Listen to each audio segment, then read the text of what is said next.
বাংলাদেশ ক্রিকেটের ইতিহাসে এমন খেলোয়াড় খুব কমই আছেন যারা শুধু মাঠের পারফরমেন্স দিয়ে নয়, দলের অভিজ্ঞতা, নেতৃত্ব এবং মানসিক শক্তি দিয়ে পুরো দলের ভাবমূর্তি গড়ে তোলেন। সাকিব আল হাসান এই ধরনের খেলোয়াড়দের মধ্যে অন্যতম। জাতীয় দলের সহকারী কোচ ও সাবেক অধিনায়ক মোহাম্মদ আশরাফুল মনে করেন, সাকিবের জাতীয় দলের ফেরার সম্ভাবনা যদি বাস্তবায়িত হয় তাহলে তা দলের জন্য বিশাল উপকারে আসবে। আশরাফুলের মতে, সাকিব যদি এখন দলে ফিরেন, তিনি 2027 সালের ওয়ানডে বিশ্বকাপ পর্যন্ত উচ্চমানের পারফরমেন্স দিতে সক্ষম হবেন, যা বাংলাদেশের জন্য বড় ধরনের সুবিধা হবে। 2024 সাল থেকেই দেশের বাইরে সাকিব। সে বছর ভারতের বিপক্ষে কানপুর টেস্টই এখন পর্যন্ত লাল সবুজের জার্সিতে তার শেষ ম্যাচ।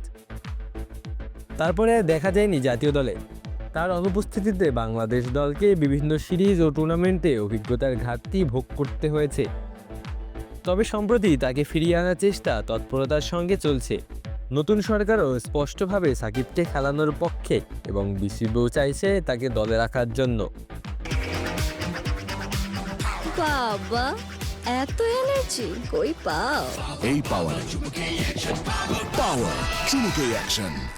সাকিবের ফেরার প্রক্রিয়া কতদূর এ বিষয়ে আশরাফুল বলেন, আমাদের কাছে এখনো মতো নিশ্চিত তথ্য নেই। যা খবর পাই তা মিডিয়ার মাধ্যমে, আমরা তাতে নির্ভর করছি। তবে ব্যক্তিগতভাবে আমি মনে করি সাকিব এখনও আমাদের জন্য অপরিহার্য। বিশেষ করে ওয়ানডে ফরম্যাটে তার অভিজ্ঞতা, ব্যাটিং ও বোলিং দুই দিকেই দক্ষতা তাদের জন্য খুবই গুরুত্বপূর্ণ। 37-38 বছর বয়সেও সাকিব এক ফরম্যাটে খেললে দলকে মানসম্মত পারফরমেন্স দিতে পারবেন।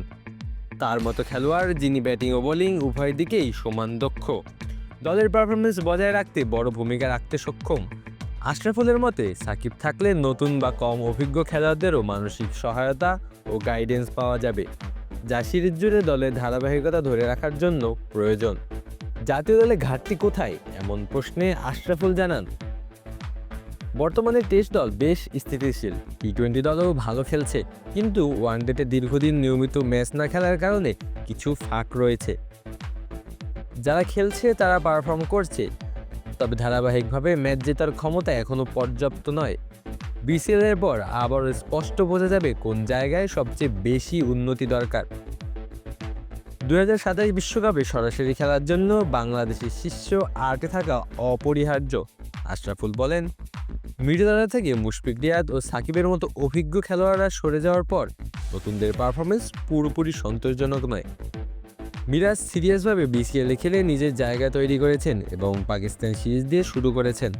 প্রতিটি সিরিজ এবং ম্যাচ এখন গুরুত্বপূর্ণ। আমরা লক্ষ্য রাখছি কীভাবে সরাসরি বিশ্বকাপে খেলার প্রস্তুতি নেওয়া যায়। সার্বিকভাবে দেখা যায়, সাকিবের অভিজ্ঞতা, নেতৃত্ব এবং ক্রিকেট জ্ঞানের গুরুত্ব বাংলাদেশ দলের ভবিষ্যতের জন্য অপরিসীম।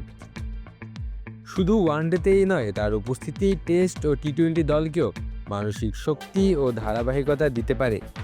এখন দেখার বিষয়, লাল সবুজের জার্সিতে অবিস্মরণীয় কামব্যাক হয় কিনা এক সময়ের বিশ্বসেরা অলরাউন্ডারের। আলু আসি তালুকদার, অন ফিল্ড।